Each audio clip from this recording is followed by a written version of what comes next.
Can two sperm make a baby?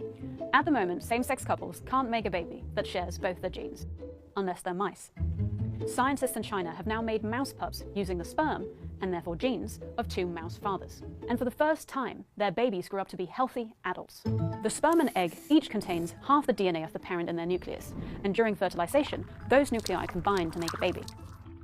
But making babies with just sperm or just eggs involves more than bringing their nuclei together. That's because some parental genes are tagged with a chemical imprint that signals mother or father and turns some genes off or on. These genes can affect development, so when two same-sex parents mix genes, the embryo fails.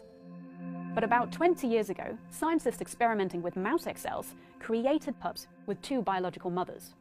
They did this by deleting the bits of DNA responsible for those mother imprints, but the mother's genes seemed to be less problematic than those tagged by the father. In sperm, more of the imprints affect development and need to be deleted. That's a harder task. All attempts to cut out father genes, as they did in the mothers, have resulted in offspring that died quickly or were infertile.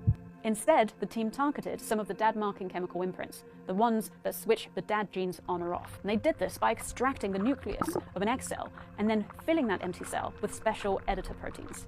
These editors were designed to switch off some of the father imprints that affect genes controlling development in a specific mouse breed sperm. They then injected two mouse sperm into the nucleus-free egg full of these editors.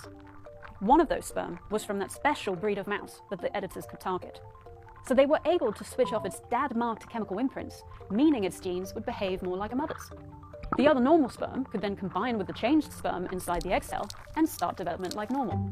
They'd managed to create embryos with genes from two dads. The team implanted 259 embryos into surrogate mice. Of those embryos, 2 healthy male mice were born. It's not a high success rate, but both were able to reproduce naturally when they grew up. So could 2 human sperm create a baby too? Well, research into our own embryos is rightly heavily regulated, but it is a step towards a distant future where same-sex couples may, one day, have children they are both genetically related.